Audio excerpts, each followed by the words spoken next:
The first time I saw him in that car, he didn't look like a child anymore. He was curled on the torn back seat, arms wrapped around his ribs, whispering through split lips, "Uncle, please help me." 6 years old, bones too sharp under bruised skin, eyes too hollow for his age. I reached out, but he flinched, like my hand was just another strike waiting to happen. That was when I called his parents. My voice was clipped, urgent. "He's here, alone, hurt." Their laughter spilled through the line. Distant waves, clinking glasses, the hollow joy of people who had abandoned their own blood. "We're at the beach, don't bother us, we're having fun." And they hung up. The silence that followed wasn't silence at all. It was the sound of something snapping inside me. At first, I thought neglect, selfishness, the kind you can explain away with money, with excuses. But as I studied him, every mark, every word left unsaid, I realized this was deeper, deliberate. His wrists bore the shape of fingers, his back the map of belts. His silence wasn't shyness, it was training, conditioned fear. I drove him to my house that night, made him soup he barely touched, sat across from him as he dozed in a chair, his body trembling even in sleep. And I couldn't stop hearing their laughter. My own brother and his wife, my blood. They had abandoned him to rot in that car, then mocked me for noticing. That was the betrayal. Not just against him, against me, against the very idea of family. And something inside me shifted. I wouldn't scream. I wouldn't beg them to care. I would make them choke on their own cruelty. I began collecting proof. Photos of the bruises, time-stamped. A doctor's report after a discreet visit to the clinic. My nephew's whispered confessions, recorded when he thought I wasn't listening. I checked school attendance, weeks of absences.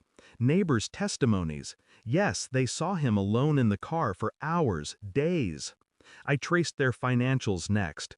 Beach resorts, vacations, luxury meals, thousands spent on indulgence, while their son lived like a stray. I smiled at them when they called, said nothing when they mocked me for playing parent, pretended to believe their stories about him being clumsy and difficult.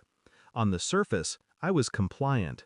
Beneath it, I built a case sharp enough to sever every tie they thought unbreakable.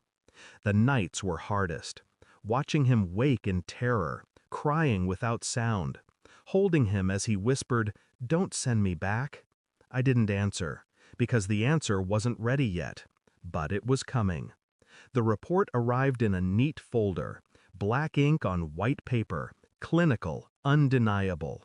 Child Protective Services confirmed what I already knew: chronic neglect, physical abuse, unfit guardianship. I read it once, then again. Each word was a blade carving away any last remnant of family loyalty. That weekend, they returned from their trip, sunburned, drunk with pleasure. I invited them over, told them their son was with me, safe. They came, laughing, already annoyed. When they walked in, I placed the folder on the table, said nothing, just slid it toward them. They opened it. Their faces shifted. Mockery to confusion, confusion to dread. Where did I cut in, calm, steady? From the truth you've been running from. Their mouths moved, but no sound mattered anymore. "You laughed at him," I said. My voice was low, but it carried. "You laughed at your own child begging for help. You left him in a car to rot while you toasted at the beach." My brother tried to speak, excuses spilling. I didn't flinch. "This report goes to court tomorrow. Custody hearing. Evidence stacked so high your lawyers won't bother to climb it." His wife broke first. Tears, pleas, promises. I leaned back, hands folded. "No. You don't get redemption. You don't get him. You'll live knowing the child you abandoned calls someone else home." I didn't raise my voice. I didn't need to. Truth was louder than rage. That night, I tucked him into bed. My bed. He clutched the blanket like it was the first safe thing he'd ever known. I sat in the dark, listening to his breathing steady. My brother and his wife had lost more than custody. They had lost the illusion of power, of parenthood, of control. I felt no pity, only clarity. Family is not blood. Family is protection.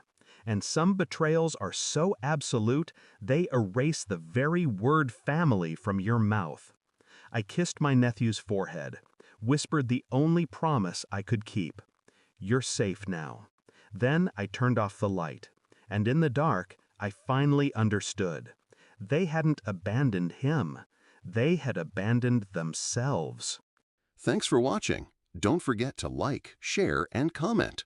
Subscribe now to Cheating Stories Insight World for more amazing stories.